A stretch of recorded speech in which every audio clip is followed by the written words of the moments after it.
This interview is for information only and should not be considered as investment advice or a recommendation to buy shares in the company featured. Welcome to this Stock Box interview.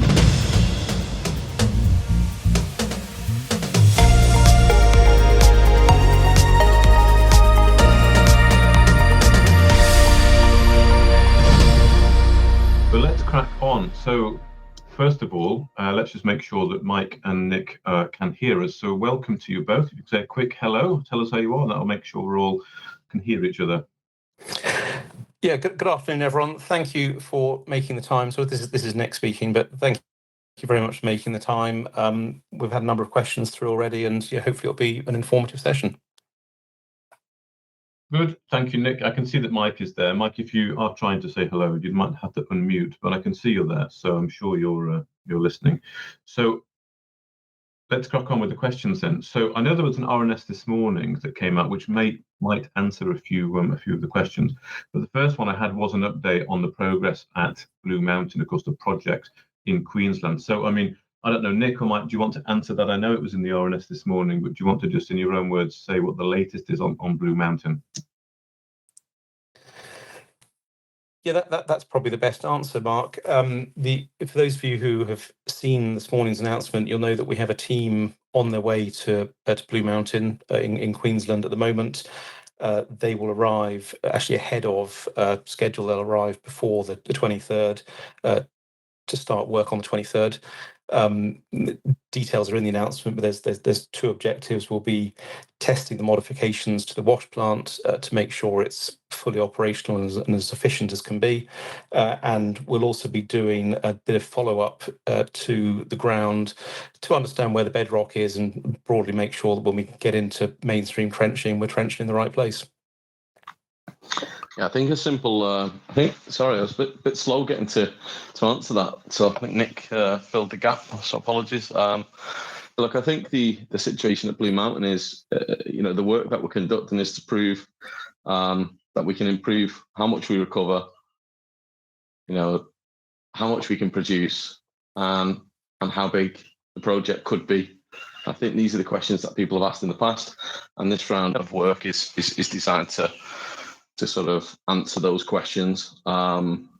Adam's made some modifications. We had some criticism about the state in which the wash plant was at when we did the video, but it subsequently had some further work carried out, and it's really about improving the recovery rates in the field. And we believe we can do that because when we originally announced Blue Mountain, there was areas of ground of the 9 open cuts that we did. Some of that ground was barren. It wasn't great quality, but we included that in the results, so we got a full broad picture of what we thought we had at Blue Mountain. The work that we've subsequently done with aerial surveys, mapping, and the drilling that we'll conduct up there should give us a better insight as to where the best ground is and the potential scalability of that project. So making those modifications is hopefully going to enhance the recovery rates, which massively boost the economics of that project. And of course, the scalability and the size of it, because our thoughts on Blue Mountain as a project have been quite broad to date. Thank you, Mike. Thank you. So I'm just going to have some follow-up questions here on Blue Mountain. This is, of course, where you can get into that low-hanging fruit, that early cash flow. So this question here comes in. It says, ECR's license in the Blue Mountains contains easier-to-mine alluvial deposits. Why has alluvial gold still not been mined over a year since the board appointment? I think the short answer there is that preparation is everything. What we don't want to do is just bring in a bulldozer and start digging trenches up and down the tenement. What we've been doing over the last few months, and so both Mike and I alluded to that in the first question, is making sure we've identified the right areas. It's a better use of time. It's a better use of money. It's the responsible thing to do. I appreciate that means it doesn't happen immediately, but in the long run, it will give us a better quality project and a better value project as well. Okay, and just to follow on from that then, what grade or amount of gold is required at Blue Mountain to make it commercially viable operation?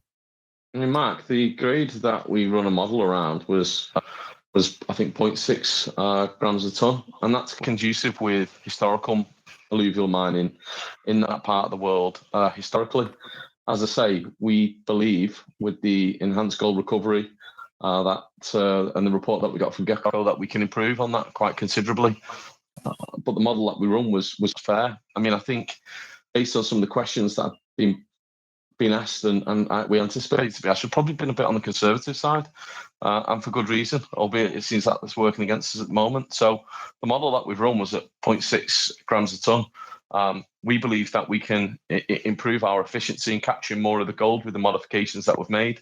And, we're taking some gravity concentrator equipment out into the field, so we can actually get an in-field idea of what we can recover there, and then we'll send again some additional concentrates off back down to the laboratory to cross-check that, to make sure that those great results we got from the Gecko report are conducive with how much gold we're recovering in the field. Last year we were able to see that there was still some gold in the waste after we'd run that wash plant the first time round. So it's important that the old timers perhaps didn't have the benefit of gravity and the fact that you can recover so much more of this very, very fine gold, this flowery gold, which isn't visible.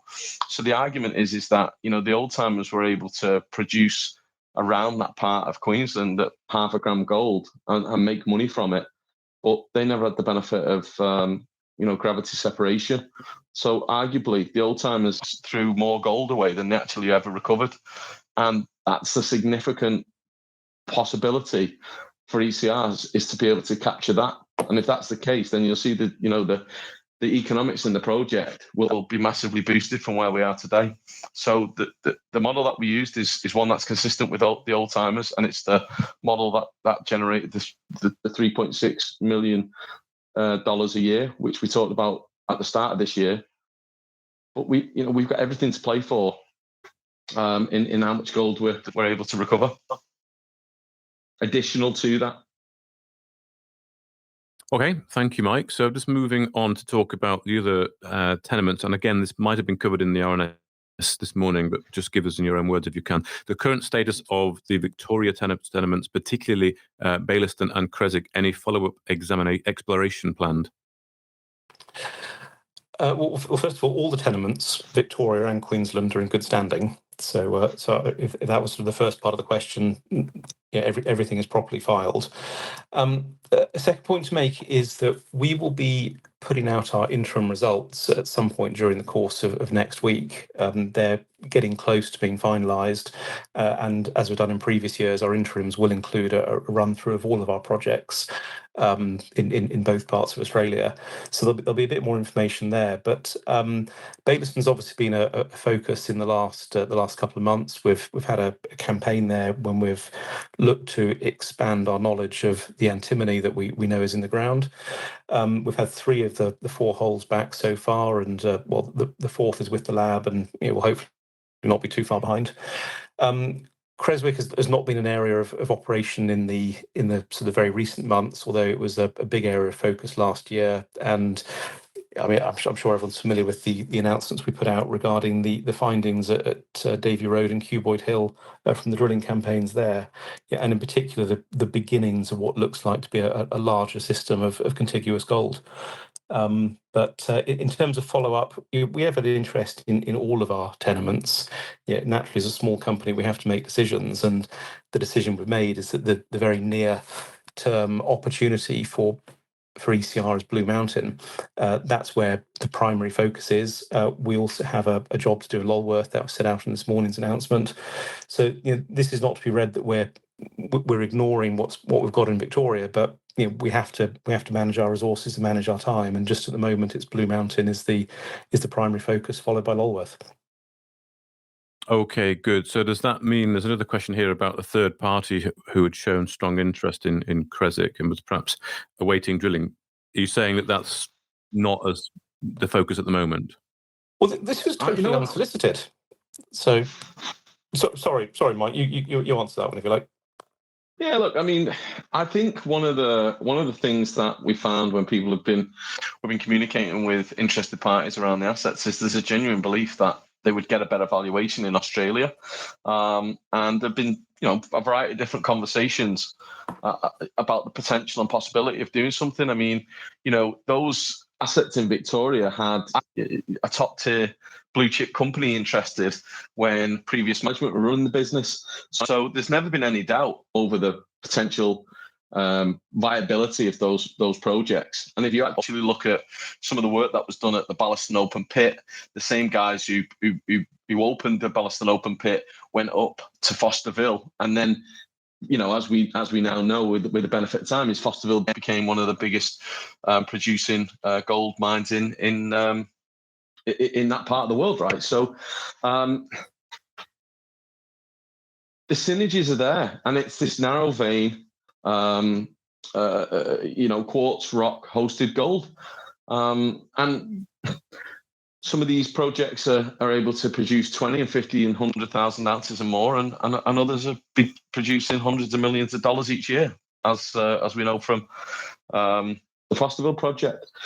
But the geology goes all the way back, in time to these projects, and I've always been of interest, but the area where we're operating has been originally, I think, around Creswick. BHP were involved in the 80s.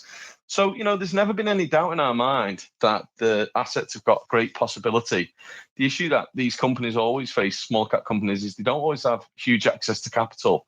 And therefore, they may not always be exploited at the pace of which we would like. And we know mining is a funny game where it's not the first and second owner that always get the best out of the assets. It can be the third and fourth owner.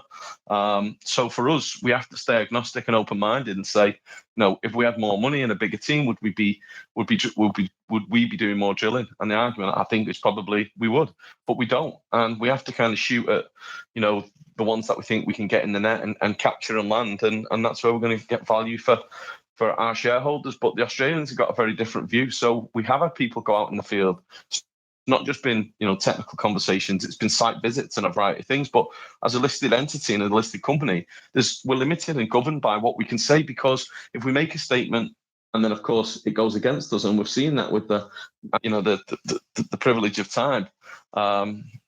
Over the last 18 months since I joined the company, you can be heavily criticised for it as well. So, I think there will be continued interest in the assets, and we'll make an update to the market when we get to a stage where we can unlock some of that value for them. And if we had, an endless budget or a much larger budget, we'd probably be bringing more people in and developing them ourselves. And, there's lots of opportunities, an SPV, a spin out. We've seen lots of companies do that in the past, and maybe take that to Australia and see if we can get some value. But we're not in a position to be able to talk too heavily about it at this point. And when we are, we'll let the market know. Okay, thank you, Mike. So there's a couple of questions here about core prospecting. I'm going to roll them into one just in the interest of time here. So core prospecting, we're completing drilling at the resource estimate by the end of January, according to the agreement. The agreement with core prospecting gives them until April 2025, so that's passed. What is happening with this project and asset? And if core prospecting purchases the asset, the royalties go to ECR or to core? Royalties come to us. So we have a royalty that could be worth up to 2 million Australian dollars in the project. It doesn't actually matter who runs it. It's an override in the project.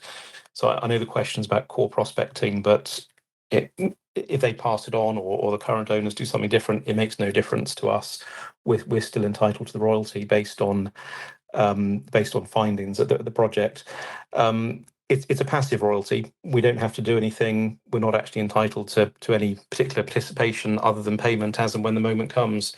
So, like some of our other latent assets, it sits on the balance sheet as a matter of potential value, but it requires no effort or no input on our behalf. And at some point, we very much obviously hope that it will pay out. Okay, thank you, Nick. So we're on to the financial questions now. So first of all, can you give investors any clarity on the company's current cash position and burn rate relative to the planned drill programs?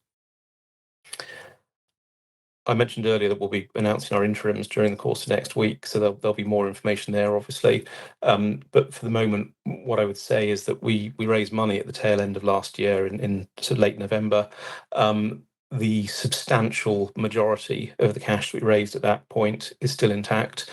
the Baillieston drilling campaign that we carried out a couple of months back, that was actually paid for by the sale of some surplus property we had at Brewing Lane in Creswick.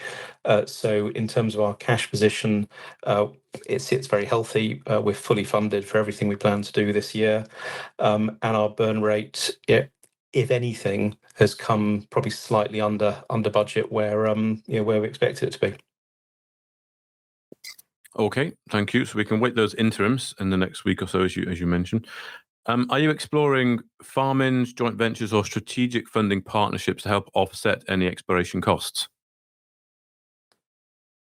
Yeah, I mean, I think that goes without saying, and this is kind of why we did some of the work that we did on the antimony project recently as well. Is the company, when it did the historical drilling, I think 2021, around that period, it was a gold only focused project. They didn't do multi-element testing.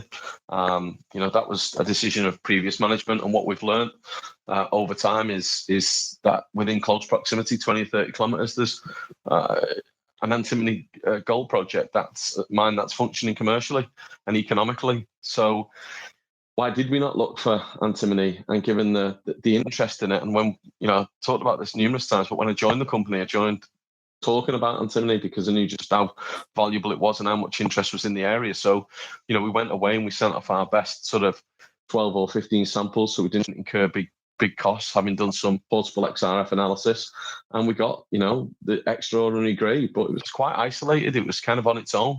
It's a huge grade at 32%. But it was, narrow vein, again, like the gold, and that's typical of the area. So for us, it was a case of, for anybody to have any confidence, either in doing more work there, in disposing of the asset, in, farming out, we were going to have to get a little bit more technical data so we could understand the orientation of the geology and what was happening. By doing that, and I know the market has this perception of the results were terrible. They were bad results. We had a couple of holes, that haven't come in great, and a couple of holes that are okay. And it's that kind of mindset of where we are as a business. But we didn't drill that, ever thinking we were going to get, 4 from 4 or 5 from 5, 6 from 6. That's not what we were doing. We got a result that was very isolated. We knew very little about the orientation of this ore body and the system, and we needed to see where that was going. Was it moving along the trend east to west? Was it plunging? Was it open? There's so many different questions that we didn't have any answers to, that we would have faced immediately if we were speaking to anybody on a technical level. So you have to drill those holes, knowing that there's a high possibility that only maybe one of the holes was going to come back. But we want to see that mineralization extending and spreading out, because it shows us then that there's a lot more potential than just an isolated case. And I think this is where, the market sometimes isn't able to read that. And of course, then the fair criticism comes of, well, if the news was good, then surely the response would be different. But I don't think that's fair when we're working about, on small projects in a difficult and challenging market. If the interpretation is wrong on the open of the day, then that becomes the trend moving forward, unfortunately.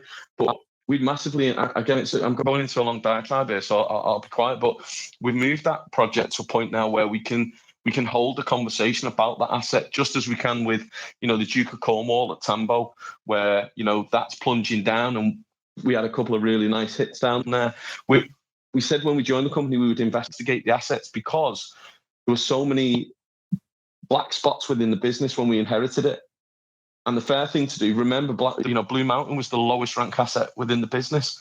It's because of the work that the technical team have done and, the board of directors, that now we've found that we've got a great opportunity here to get into production in the pretty near term as well. So, these are the developments that we've been able to achieve by investigating these assets and better understanding the technical prowess of the assets as well. And that's not to say we'll suddenly be able to joint venture and dispose of all of our assets because we did some work, but it gives us the best opportunity, because the valuation of these assets in Australia is often valued on a better metric than the ones that we're getting in the UK at the moment. Thank you, Mike. It's a bit long. It's all right. It's okay. Yeah, we've got a few more to get through, and these next. What I've got some questions on, of course, the tax losses that have been in ECR for obviously quite a long time. It did seem like you might be getting somewhere with those tax losses, but there's a few questions. I mean, the general gist is what's the plan for the tax losses? There were multiple interested parties in the data room. Does that interest remain? And what's the realistic chances of the funding next year through the sale of the tax losses or with MGA? Without this option, is it a case of back to the market for another placing? Well, if we talk about the chances first, the chances of a sale of the tax losses are very realistic. We started this plan to sell the tax losses, and by selling the tax losses, we mean the company that owns the tax losses, our subsidiary that owns the tax losses.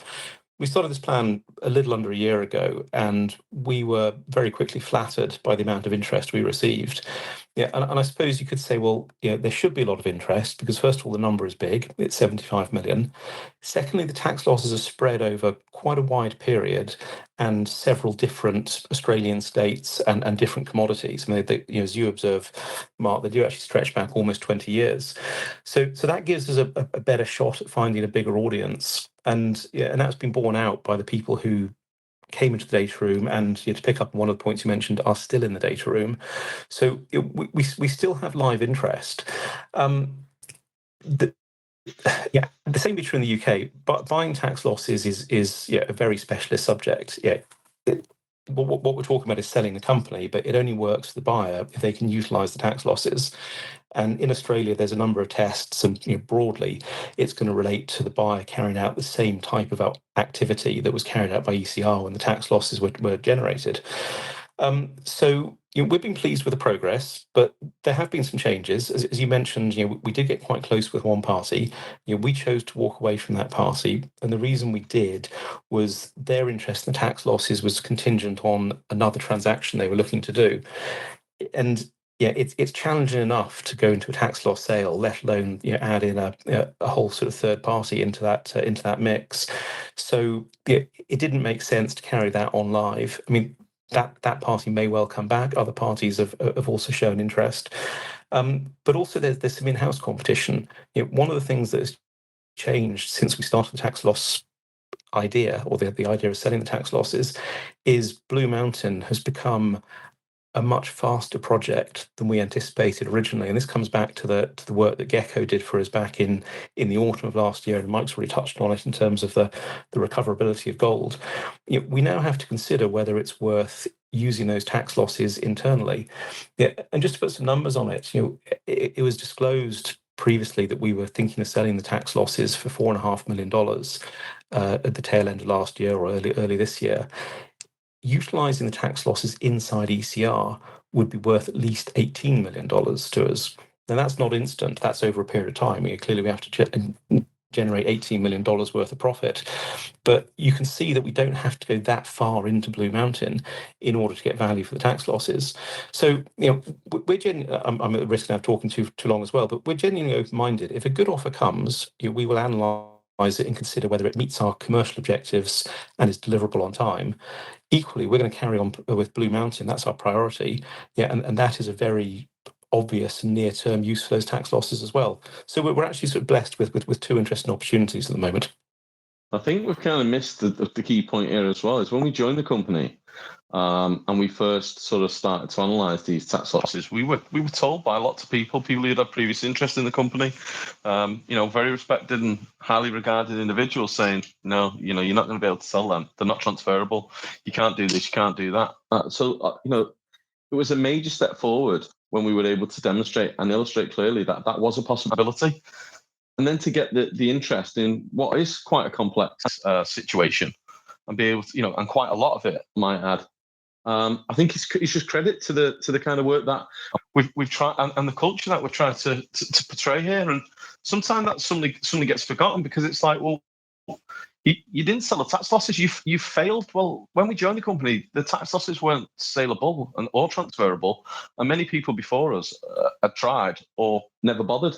So I'm not saying that we shouldn't be obligated to do our job. Of course we should, But when it gets to a situation where one transaction is going to be reliant on another, and we know that we're advancing our own projects and we've got other additional interest, it would be foolish for us to not consider that. And we did step away for that reason. And remember, when you're selling the company, which is the wrapper for the tax losses, you've got to leave some of those assets within the business, because if you don't, then you start conflicting with the Australian tax authorities. So we left some of the licenses in there, and one of them was Baillieston and the antimony. And of course, you become pressured to, well, why did you do that? I guess what we thought at the time is, before we knew anything about antimony, is that we needed some assets that were non-core that we could keep in there with the tax losses that we could put together as part of a sales process. I mean, I guess subsequently we've learned that the antimony asset's quite valuable and interesting, and the tax loss sale didn't happen, and it's unfortunate.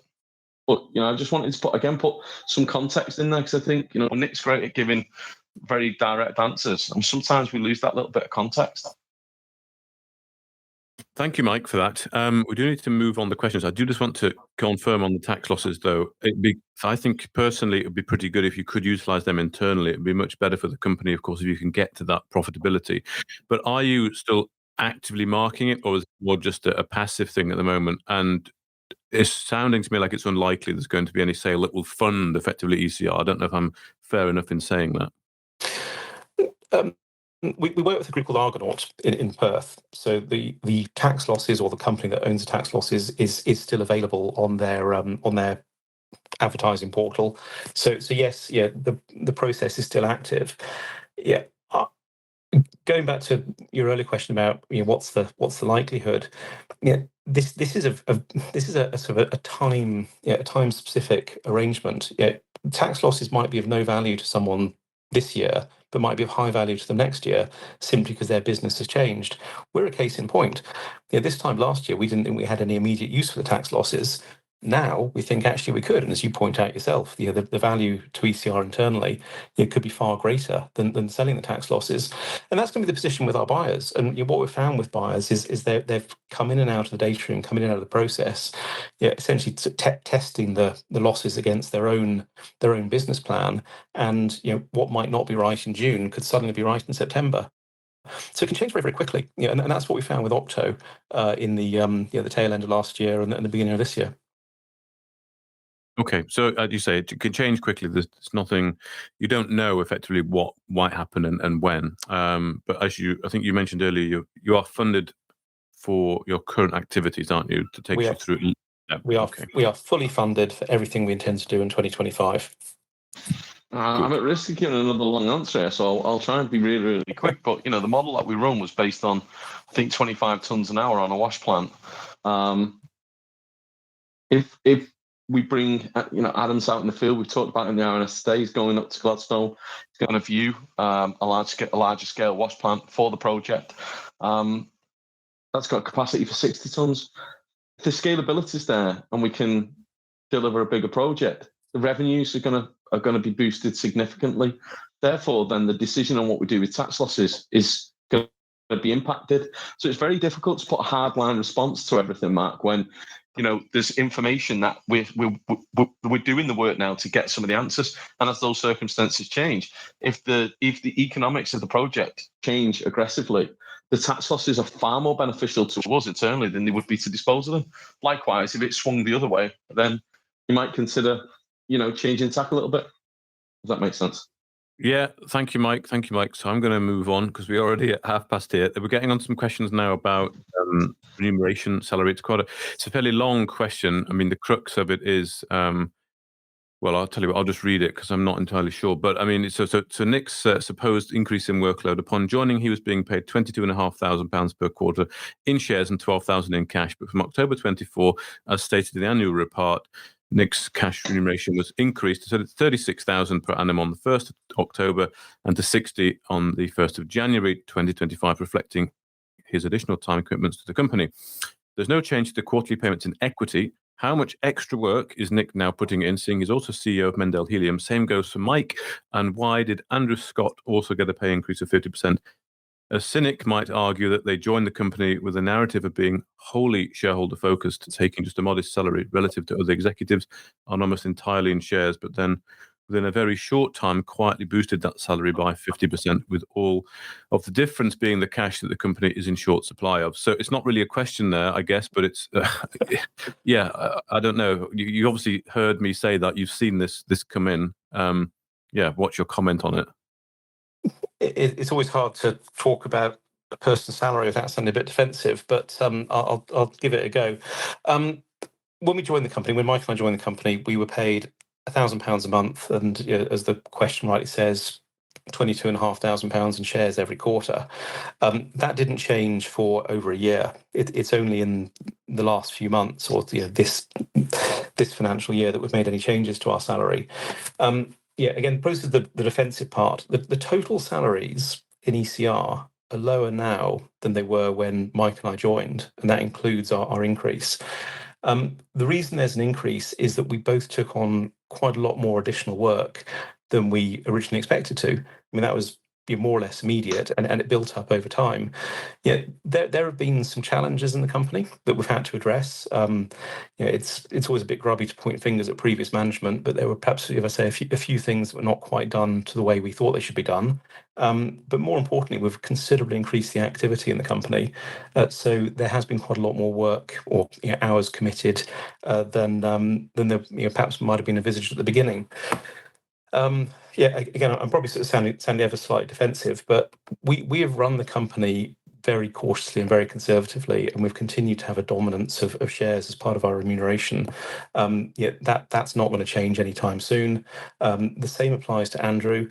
Andrew also took on more work. When we joined the company, there were 5 members of the board. There's now 3, so we've spread that workload between a smaller group of people, and it's only fair and proper that there's a recognition, financial recognition of that. Again, probably sounding defensive. If I look at what other executives get paid for companies of our size, I think our numbers would compare very favourably. I know shareholders never like to hear about increases in pay and money going anywhere other than in the ground, but there has to be some recognition of some of the work done. And there's also tax as well. It's not that we're sort of walking away with 60,000 and that's it. There's tax to be paid on the cash and tax to be paid on the shares as well. And neither of us are sellers of the shares, and quite the reverse.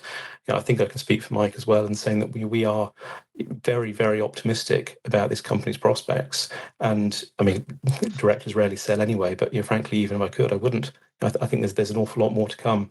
So probably quite a lot in there, but hopefully that gives a flavour of the answer. Okay, thank you, Nick. So I'll just move on for the rest of these questions. There's a question here. I don't know if you can give a detailed breakdown of the other expenses totaling just over, I think, 1 million in the last released accounts. We have followed the accounting policy that was in place when we joined.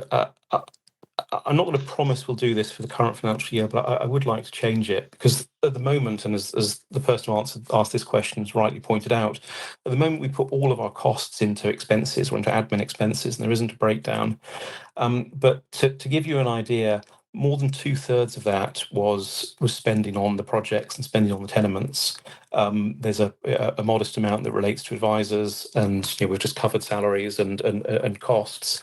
But the vast majority of what we spend does go in the ground. That's a mantra we've adopted right from the start.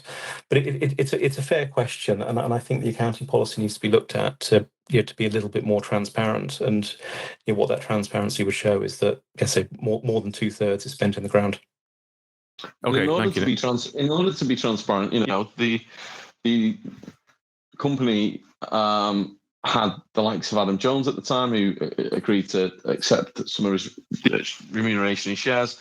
We've brought Mike Parker as a consultant geologist, who's agreed to take his remuneration in shares. We have service providers out there that provide platforms and support that companies like us need, and they've been taking shares. So I don't think we can do much more than keep aligning the team, with a share-based package. And we've said this all along, when the shares were rising, and there was a lot of optimism out there when joining the company, it was great, because we were all getting that little bit extra, the share price was going up. Well, recently we've seen the share price coming down, and it sometimes you can feel a little bit, as shareholders get frustrated, we can get a little bit sort of disenfranchised too with the valuation that we're seeing in the remuneration we're getting in the package. But ultimately, the long-term view is we see a considerable upside in the value of the stock, which is why we all will continue to take it, including anybody that joins the business in all capacities moving forward, because we think that motivation has to be there for us to get the very best opportunity out of the company. Okay, I guess that answers the next question we have, which is, do you wish you took your payment in salary? I guess from your end to there, Mike, you're quite happy taking it in shares because you see the upside. And the question does involve how many hours per week do you contribute to ECR? And also, do you feel you've earned your payment in shares? I can tell you to really, with absolute confidence, I don't feel guilty at all. I put in way more hours than I ever expected or anticipated needing to put in. But I'll continue to work at that work rate until such a time that there's somebody better. There's a reason for me to be able to slow down. We've got more support because we're in a stronger, robust position. I don't feel guilty at all, and I don't need to do the job. Without trying to be clever about it. And it sounds like I am, and I'm really not. I've had a lot of personal success, and I've run other companies successfully. So I don't have to do this. There's nobody forcing me to come to the coalface every day and get stuck into this. I'm doing it because there's a bit of self-pride. And yeah, it's taken it takes a bit of a knock when things aren't performing well, but it certainly doesn't deter me from continuing the job. I can't speak for Nick. I think he can speak for himself, but he and I speak very, very regularly at 9 o'clock at night and all over a Saturday and Sunday. So you've seen it yourself from interviews when Nick's down on his holidays, he will be joining and doing some media. And that's not just for the camera. We're doing that with operational calls. I was overseas a few days ago at the start of this week, doing operational calls at all hours of the day. We're working around Australian times because we don't want our team in Australia to be fatigued at the end of the day. So, I've got up at 2, 3, 4, 5 in the morning if that's the best thing for the company. So I don't think I could commit any more time. Whether people actually value the time we're putting in is a different question, isn't it? But I don't think we could do any more, if I'm perfectly honest.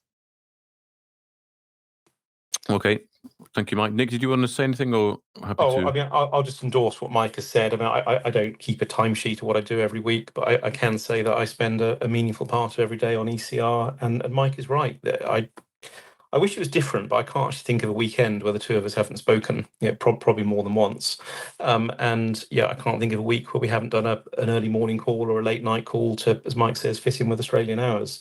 So yeah, there's no question in my mind about hours not being put in. Quite the reverse, actually. As I mentioned in the previous question, we deliberately slimmed down the team to make the business more efficient. We knew that would mean we would be taking on more work, but we both think that's the right thing to do. On the share side, we're both fully invested in the company and heavily motivated to make sure this business works as it should do. And if that means we have to do a couple of late nights, then we do a couple of late nights. Great, thank you, Nick. So we've got about another 10 questions to get to. We can hopefully get to these before you have to go, and then we can hopefully see if anyone else wants to ask any questions. So we're just moving on now to general communication questions. So what are you doing to improve engagement and transparency with long-term retail investors? Mike, you on the October the 9th dismissed a tweet suggesting an upcoming discounted placing. Less than 7 weeks later, ECR raised at a 20% discount. Would it not have been more transparent to comment at the time?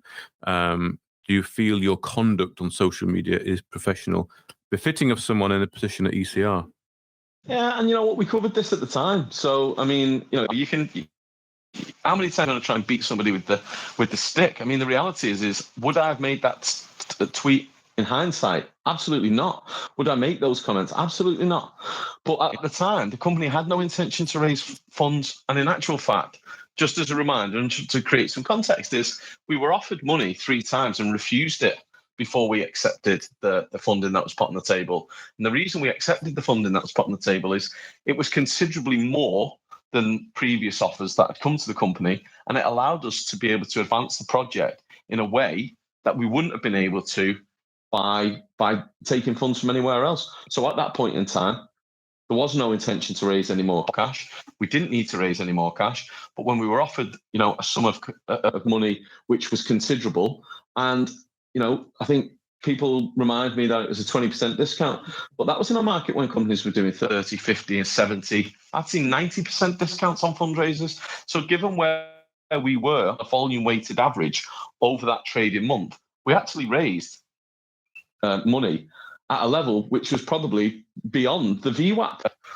So whilst it was a discount to the previous session or the previous two sessions, it was actually around about the volume-weighted average for that trading month.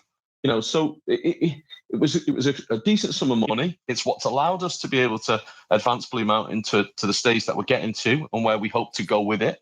And yeah, I don't have any regrets about the fundraise. And when you see where the share price is today and to where we raised the money, it probably confirms it was the right thing to do at the time.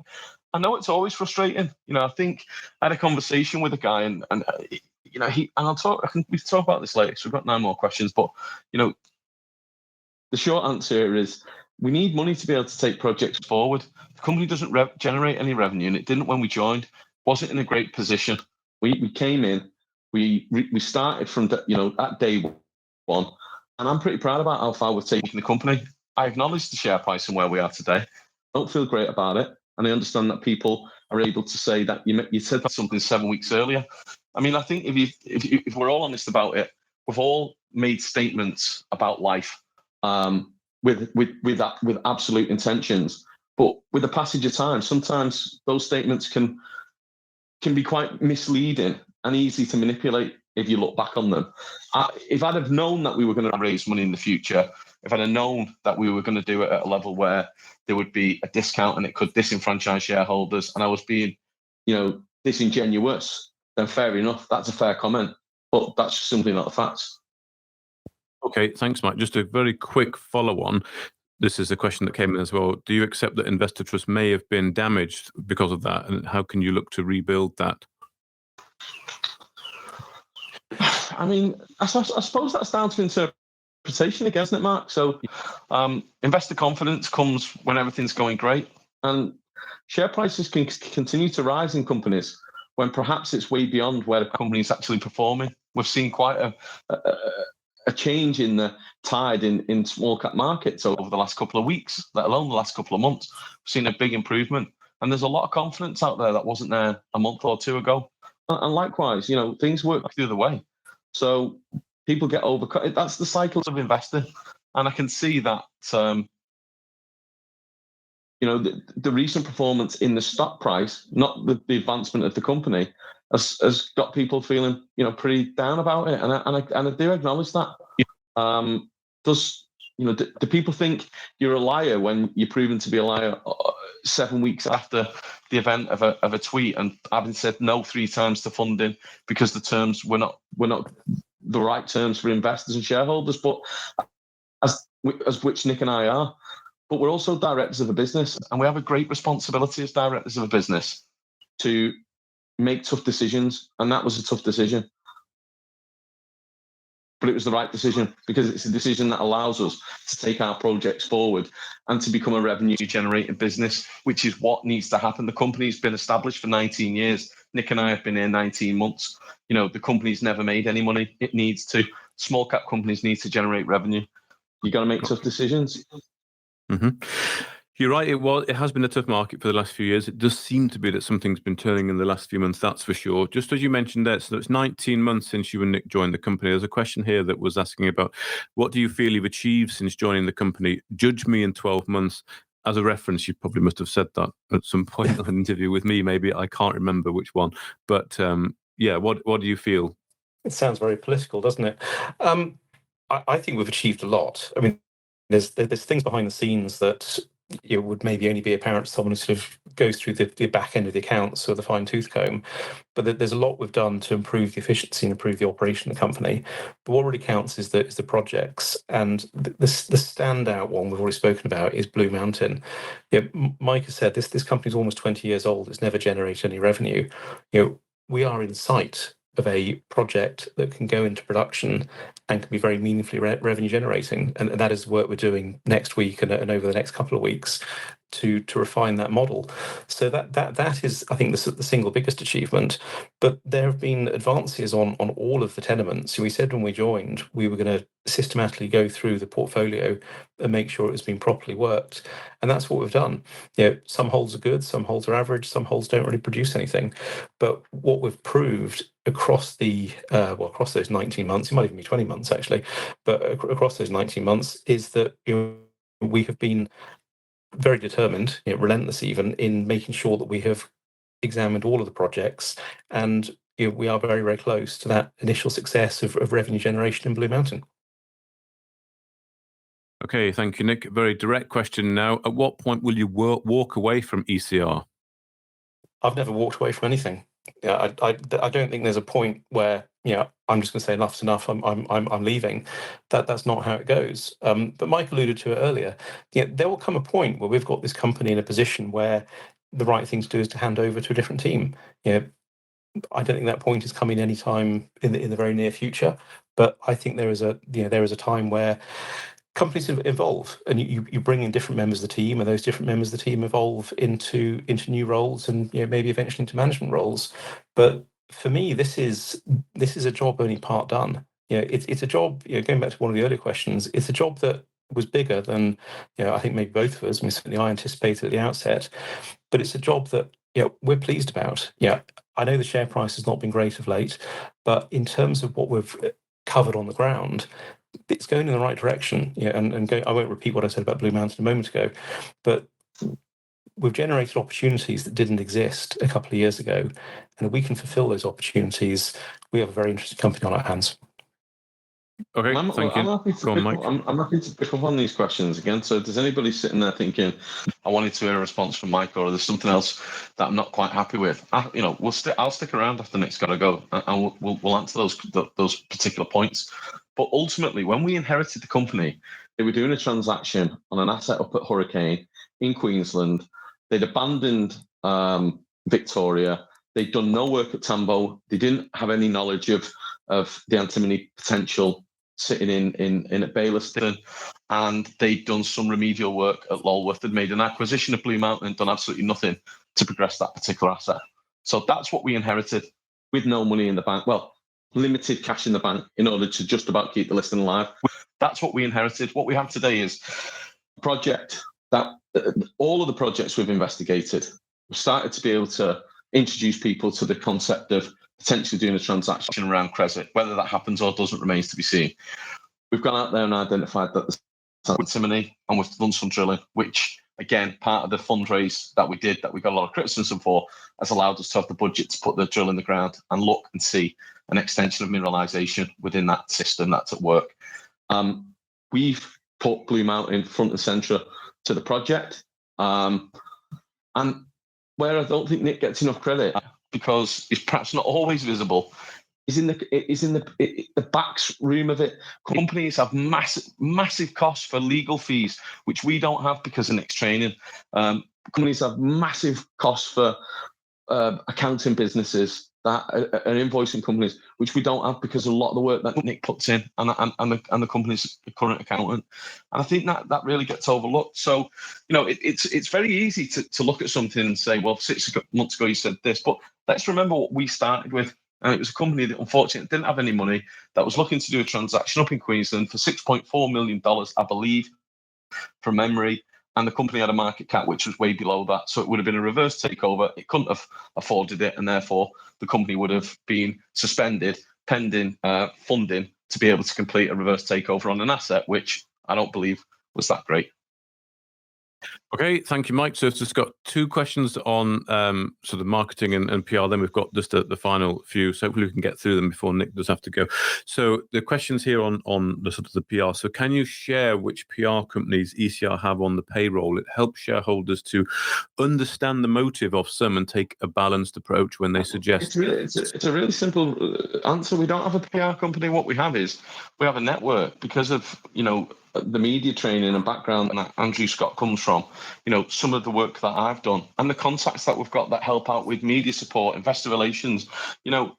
These people, including Stockbox Media, are partners that we're happy to work with, and they're taking shares in the company. So if we're successful, you get remunerated, and hopefully make some money out of it. And if we're unsuccessful, so we are all sharing the same belief system, and what the money that we spend hinges on, and the result of that is on success.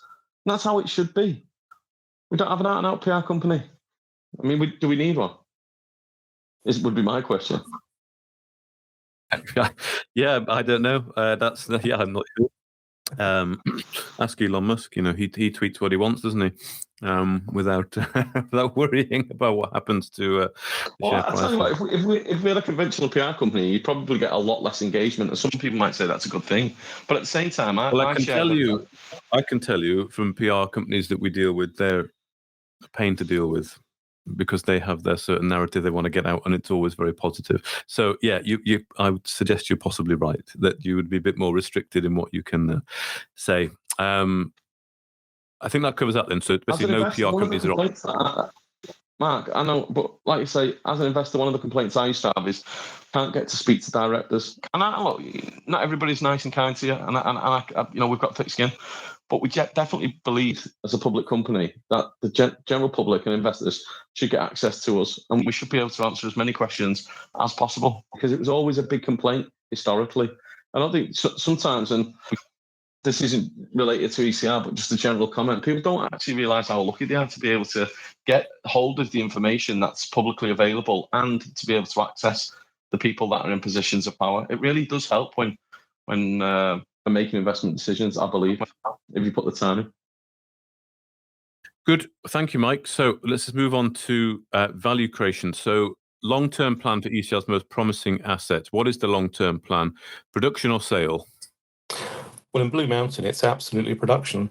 One of the nice things about an alluvial resource is the cost of bringing the tenement into production is a whole lot less than if you're drilling or digging many, many meters into the ground.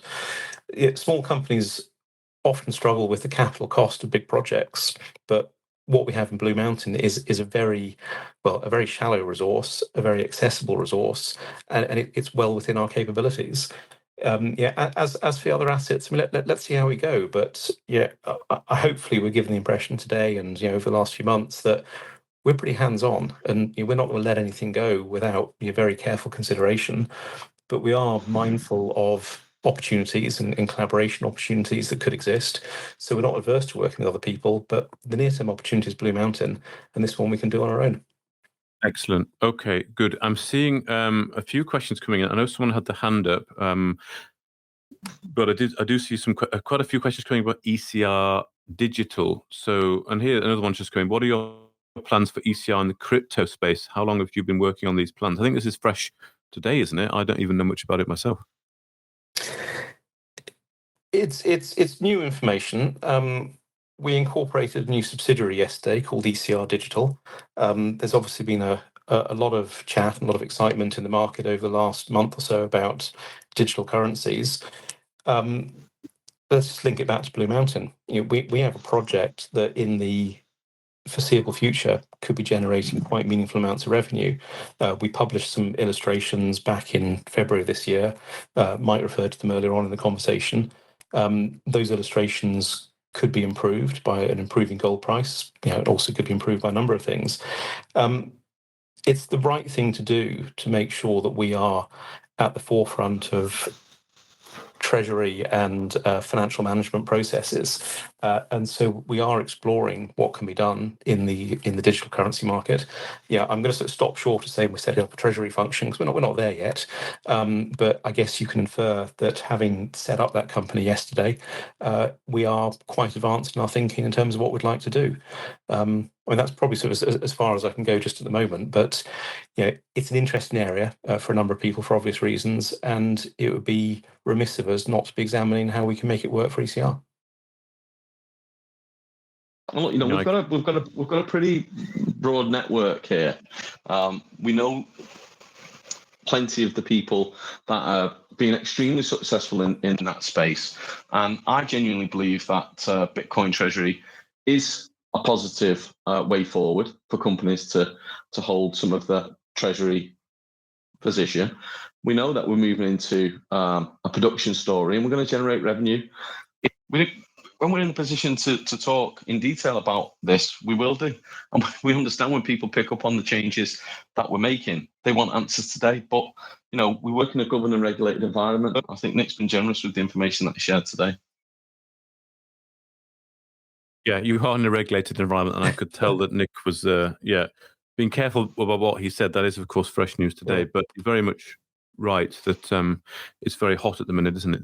These crypto space and treasury elements. How about a gold treasury? I don't know. Gold company. I don't know. I'll let you make the decision, but that might be a bit different. Nick, I think you've got a couple of minutes. Let me just ask another question. It might be one that you can take. It's more about generally what can move the share price. Maybe Nick, you could answer this, and then I can add a comment. But the share price is suffering, although I note today I think it's up about 25%. A month or so ago, Mike was highlighting AIM as the main reason for share price depression, which I kind of agree with. But now plenty are taking off and liquidity is back, but not for ECR. What would improve to get ECR out there back amongst the risers? Why is the market not buying into ECR's journey?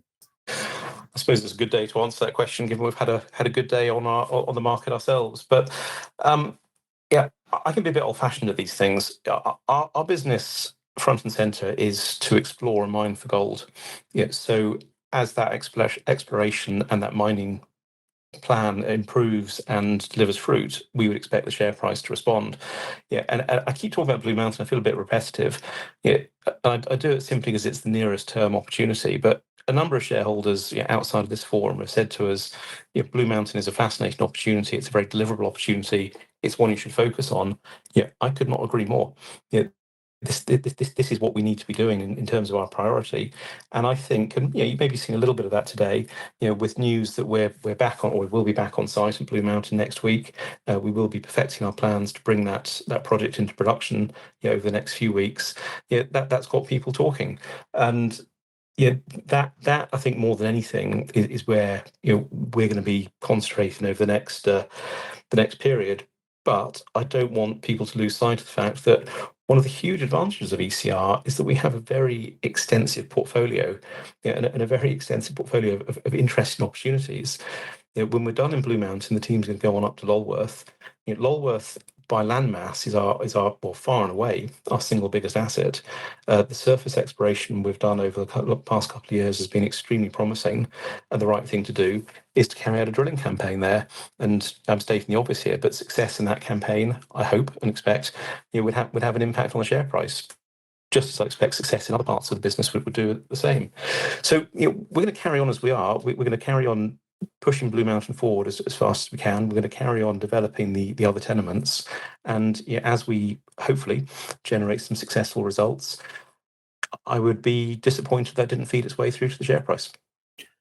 Okay, well, thank you, Nick. And I know you need to go. We'll stay on with Mike for a bit longer. Before you go, I'll just read a comment someone's just put in the group. For me, this has been a great thing to do, transparent from the guys who know and explained clearly the potential to investors. But I know you've got to go, so thank you very much, Nick, for your time. We'll stay on for a few minutes with Mike.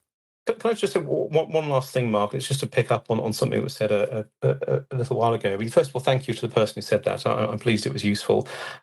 We have an email address on our website. We're happy to take questions. I mean, please don't inundate us, because we have quite a lot to do. But we do want to have a transparent and open relationship with our shareholders. And if anyone does have a particular question, whether it's after this or in the future, do email through. I'm not going to promise I'll respond to everything on the day it comes in, but I will respond. And we're always happy to hear from our shareholders. But again, I'm sorry my time is short today. I had another commitment that I couldn't change. But I'm grateful to everyone who joined the call, and I hope it was useful. So Nick has left. Mike is still here. So the question really is, Mike, with the share price suffering, this is previous to today, you highlighting perhaps that AIM was the main reason for that depression, which this person does agree with, but plenty are now taking off and liquidity seems to be coming back, but not yet for ECR. So what will change or improve? What can you do to get out there and get ECR back amongst the risers? Well, that easy. Look at Mila Resources. It was completely beaten down. Empire Metals. God, there was another one I was thinking about recently as well. Apologies, name has gone out of my mind. They were operational in the field against, some of the criticism at the time, they were operational in the field. They conducted the work program. They did the job. They got the results, and they've seen massive increase in the valuation of the business. And in order to get results, you need funding. In order to have funding, you've got to do placements. And again, as a reminder for those that think that we inherited a company with a very hefty bank balance, there's often a reason why directors are happy to step aside in a company, and it's when they've blown the budget and no longer can get anybody else to support them.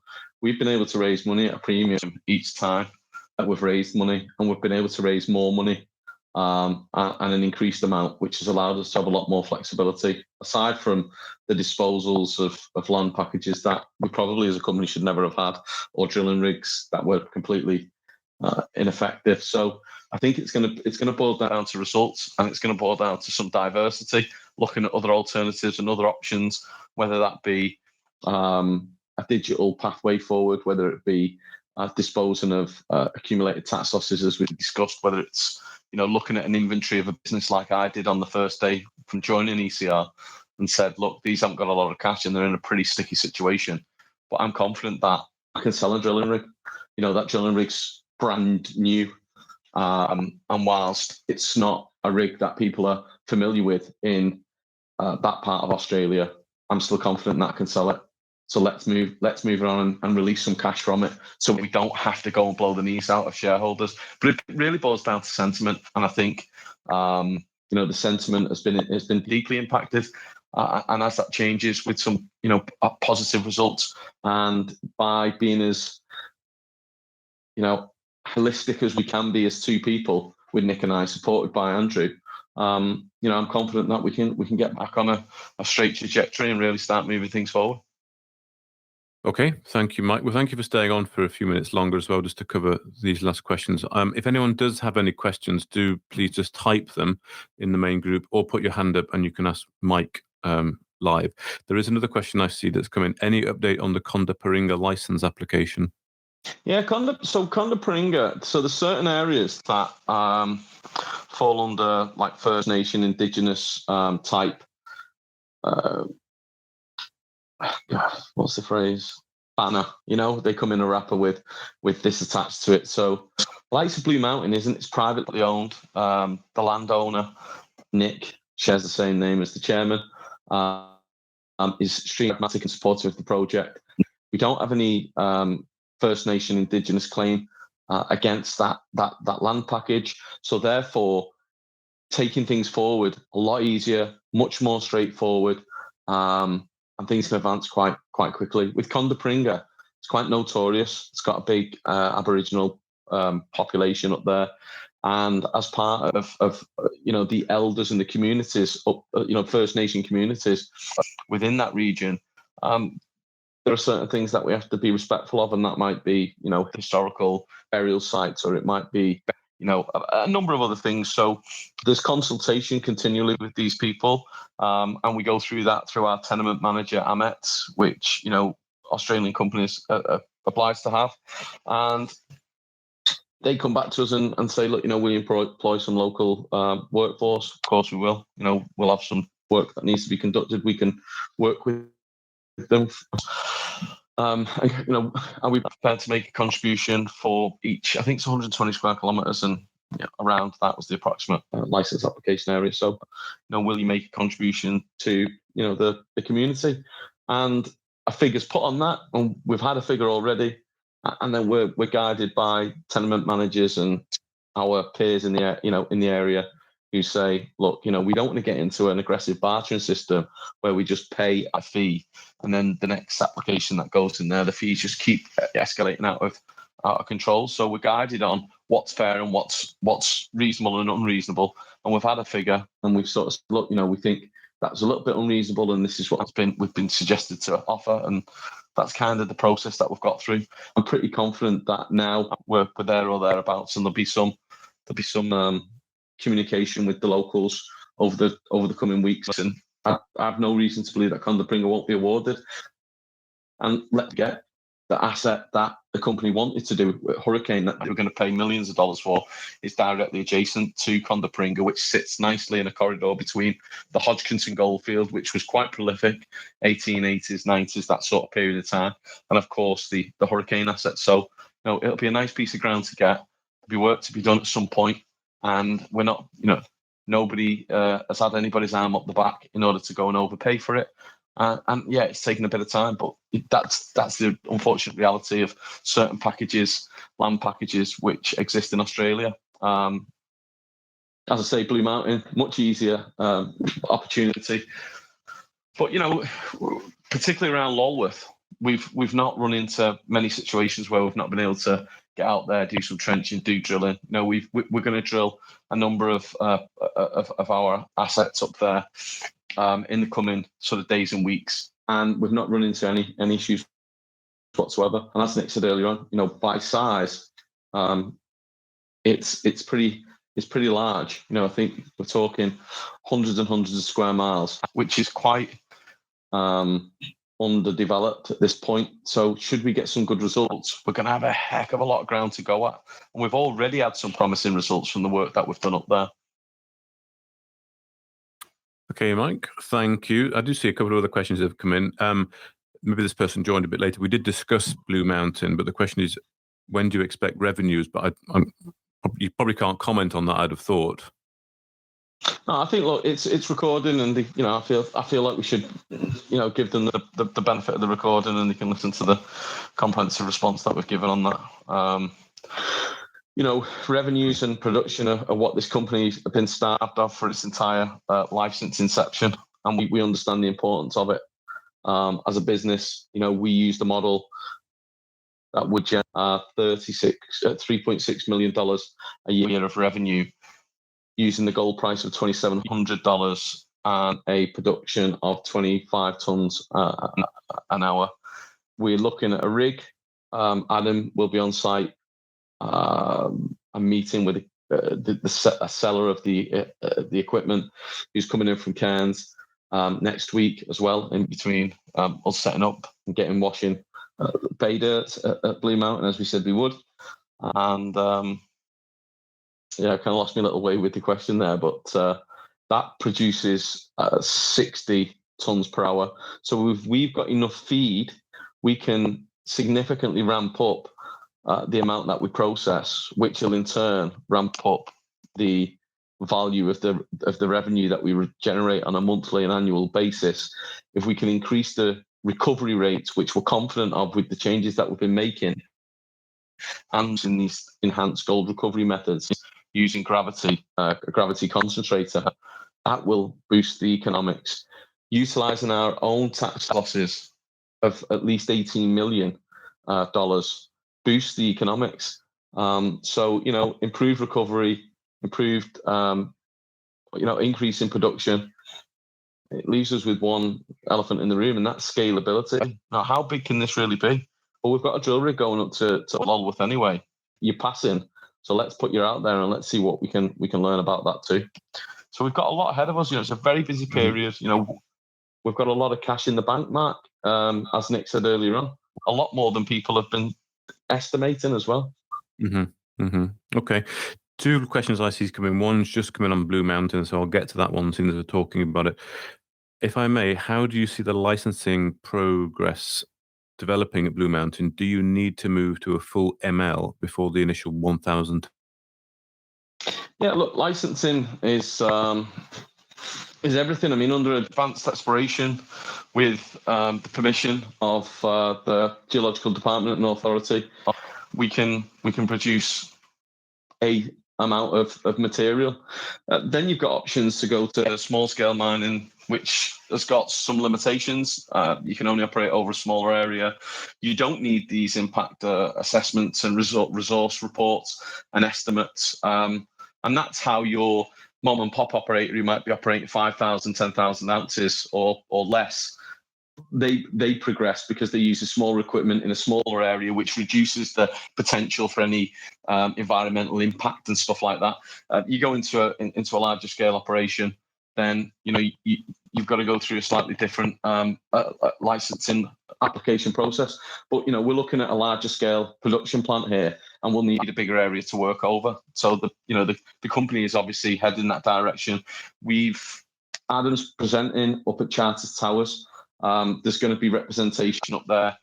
There's already a meeting that's going to be had about the best way forward for the project. We've already, these things are about sticking exercise, aren't they? They want to make sure that we're serious, we're compliant, we're ethical, all these types of things.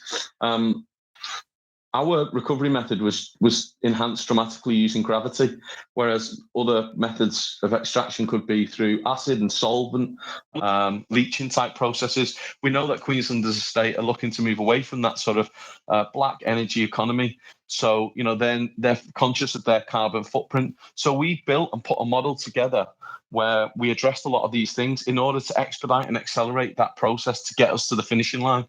So I think we've been quite mindful.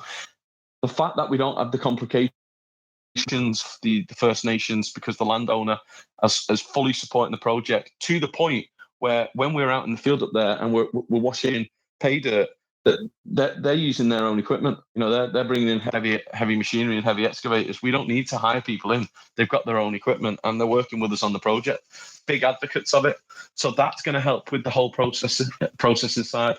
I know people want you to give specific dates and timelines, and if we could, we would, but it's not feasible. We're fortunate to have Mike Parker now on board, so a lot of the live data and information that we're getting, we're running a lot of the model and application and all of this at the same time. And I think that we'll have a bit more clarity probably in the next sort of 4 weeks as to where we stand on that. Again, I know it's not given a definitive response, and you can be accused of dodgy questions, but it's really not the case. There's certain information that we need. If we're happy to operate, because there's no, as I understand it, there's no, you're not disenfranchised at all if you take a hop, skip, and then a jump into large scale mining. But I guess for us is that might well present a case of then you wouldn't be using a larger wash plant. We did touch upon a point in the RNS today, and that was the looking and meeting with a potential production partner as well, and looking at an approved production partners, because there are crews of people out there that've got their own equipment and their own plants, and we're running that in parallel to this. So again, the question might get presented is, why would you be looking at a wash plant with all of the loaders, dumpers, and heavy plant equipment if you're looking at an approved partner? We're running the two parallel together so that we're not losing any time by negotiating one thing and then finding that the other's now not available option. So we're running the two concurrently so we can get to a term sheet that we're happy with. And if we can boost the economics of this project, so the 3.6 million, 20% higher now on the gold price, are we at 4.5 million? Then you start looking at recovery rates, 20, 30, 40% potential increase in your recoverable gold. That takes you up. Suddenly you can start. Now we've got the ability to produce with a plant that does 50, 60 tons an hour instead of the 25 in the model. So you can double that again. You can start to see how very quickly you can ratchet up big numbers. But what we did, the approach that we took, because there was a great confidence about what we were doing at the time in the market, is we didn't want to overpromise. So we were quite conservative, and that's worked against us dramatically because people have lost focus of the potential upside in the project. So I'm more concerned about how much we can really get out of the project at Blue Mountain rather than what day we're going to get it on. And I understand from a market perspective, they want to be confident nobody's going to turn around next week and 7 weeks down the track go and shoot them in the foot again because we need to raise more money. But, that we've kind of covered that quite extensively through the call today anyway. Indeed. Well, just the last one that came in, it was just on other projects. Are you currently in any other negotiations, advanced or otherwise, to bring in new projects to the company? Well, Nick and I have always said this. We're always going to look at opportunities, whether that, whatever those projects look like, whether it be more gold, whether it be something else, whether it be, a treasury strategy, whether it be, I'm trying to cover off some of comments have seen made and offer some transparency, and hopefully people will feel like it's touching on a it generates another question in their own mind. I do want to answer them. People say, you tried to speed up the market with helium and it didn't work, and therefore you're unethical, or there's criticism around it. That particular asset that we were looking at is generating revenue now. What we were trying to do is inject an asset that could generate revenue to cut down the G&A, so our critical reliance on equity raises was reduced. But what we also said is people have backed us for a gold mine, exploration story here going into production. They perhaps didn't back us for a helium project. So therefore, what we did is we presented the project. We said that we wouldn't be doing any crazy paper issues at big discounts. We would issue it at market or a small premium. And this is what we're looking to do. Now that asset has gone away. It's actually growing. It's generating revenue. And that revenue would have been integral, albeit right now it wouldn't have been dramatic, but it would have gone some way to covering the overheads and the PLC running costs. And we would have been in a stronger position. But we said we'd listen to the market. The market said we don't like it. We didn't do the transaction. That's all we can do. I guess we are a little bit shy now, if I'm honest, because there's certain aspects of certain transactions that perhaps have been misrepresented or misunderstood, and now it's a case of do we really want to do we want to upset anybody again? Because that's what it feels like we've done. But Nick and I are looking at deals and transactions and opportunities all of the time. I think we'll be careful about it moving forward, and I think we are being careful. That we try and keep our focus, and I hope that's came across in the call today, that we've remained to keep our focus really on our key asset for revenue generation at Blue Mountain, and of course this whale of an opportunity that exists at Lulworth. Adam Jones has had some great results over a couple of years. We've brought it's helped to founder a unique opportunity to collaborate with the Geological Survey Department, who are funding some of the work on our assets in the rare earth area, and those projects get reviewed by that department, and they decide whether they think it's worth investment, and they deem our assets to be worth it. We've not really touched about the rare earth opportunity and the niobium and bullseye discoveries that we've reported over the last year or two. We've also been able to bring in the James Cook University to support academia. What do we get in return for that? We've talked about how vast an area it is. It's underexplored. So what we get is we'll give some of our time. Adam will probably go in there and spend a bit of time in the field with us, and we'll spend a day in the classroom with them. We're not going to be led by them because the pace in which they work can often be considered to be quite slow. So we're going to stick with our own projects and our own program and work forward.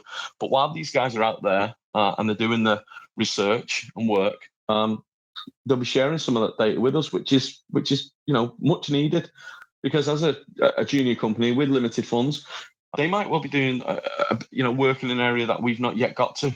So if that helps us get a better geological understanding of the opportunity in Lulworth because of just how vast an area it is, then it's a great deal. And as we've talked about licensing, and as we're talking about how are we regarded in Australia versus the UK markets, well, people look at our assets and think that we should be getting a better valuation for them because Australia would be putting a greater valuation on them. And academia and geological departments are prepared to work with us and collaborate. So I think, that's going to be really helpful when we're trying to move things, our projects forward as well. We're showing that we're not just coming with a cutthroat sort of approach. We're prepared to work with them, and they're showing that they're prepared to work with us and back our projects as well, which is great. Okay, excellent. Well, thank you very much, Mike, for staying on for an extra 20 minutes to take those extra questions. I don't see any other questions coming in. So thank you very much for everyone who joined. Thank you, Mike, for staying on. Of course, thank you, Nick, for earlier. This recording will be out on Stopbox tomorrow, probably mid-morning. But for now, thank you, everyone, for your time. And hopefully we can do this again if the markets are indeed picking up, which it seems like they are. Looking forward to hearing more about this Just as a Treasury final, or just as ECR Digital? as a final note, and I'm not going to answer any more questions on that. I think Nick was very generous with what he could say. But what I would say is, Nick did highlight that there is an email address, and we do encourage people to contact us. And I understand that people get frustrated, and there's a lot of criticism, and it's sometimes you can go back and look at comments and statements, like the one will judge us in a year. I mean, in the first year of joining the company, people have realised just how bad a position the company was in and where we got to. I mean, I thought we did a great job of that. I accept that making some of the tough decisions to be able to take and accelerate a company into production and revenue generation meant that we did a fundraise at 0.33 of a penny when the shares had been trading much higher. But if you can, when things settle down, as we start moving up the value chain, because we really do believe that we're going to see a considerable upside in this stock, which is why everybody who shares, the board, the technical team, our advisors, I'm hopeful that people can go back and look and say, actually,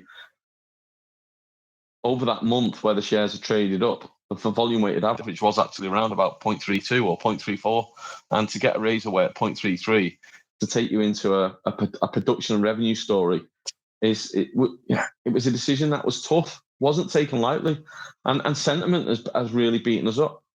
I mean, look, I also get that there's people out there who are saying, Mike, you were unkind to me 5-6 years ago, so I'm going to write nasty things on bulletin boards. And look, I mean, you can't stop that. That's just, humans can be particularly unkind. I'm pretty cowardice as well, to be honest.